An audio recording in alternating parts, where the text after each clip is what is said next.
जी नमस्कार सभी को। और अभी एक जगह एक संगठन के कार्यक्रम में जल संरक्षण को लेकर विचार गोष्ठी थी। तो उस दौरान उस भावों की परिपूर्णता में एक कविता की रचना हो गई। करीबन 8 लाइनों की 8 पंक्तियों की ये कविता है। जी आप सभी के सामने प्रस्तुत करूँगा।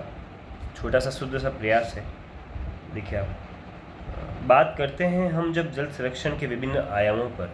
बात करते हैं हम जब जल संरक्षण के विभिन्न आयामों पर, तो ध्यान जाता है पारंपरिक तरीके से जल संरक्षण के विचारों पर। तो ध्यान जाता है पारंपरिक तरीके से जल रक्षण के विचारों पर। पारंपरिक क्या? पारंपरिक क्या? यही तो सच है, सुगम है और है शाश्वत। पारंपरिक क्या? यही तो सच है, सुगम है और है शाश्वत। कुएं, बावड़ी, तालाब, नदियाँ और पाताल नहरें। कुएं, बावड़ी, तालाब, नदियाँ और पाताल नहरें, यही तो आश्वस्त है। बांध, ट्यूबवेल, हैंडपंप और समानांतर, ये मार्ग है विध्वंस की ओर। हमें पुनः लौटना होगा भारतीय सुपथ भोर की ओर। हमें पुनः लौटना होगा भारतीय सुपथ भोर की ओर। ये भोर है वह जो सबका भरण पोषण करे। ये भोर है वह जो सबका भरण पोषण करे।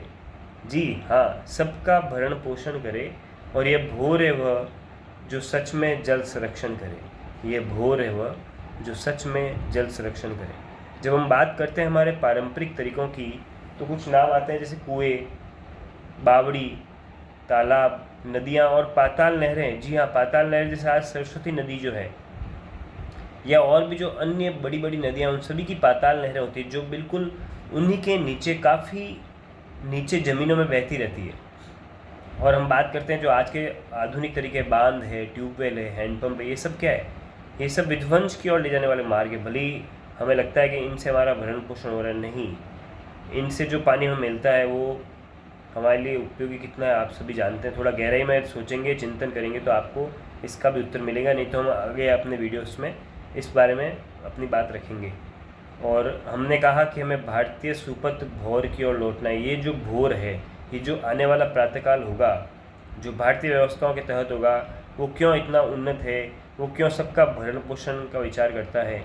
तो इसके लिए हम आगे अपने वीडियो में भारत की दृष्टि को लेकर एक शीर्षक रखने वाले हैं, भारत की दृष्टि।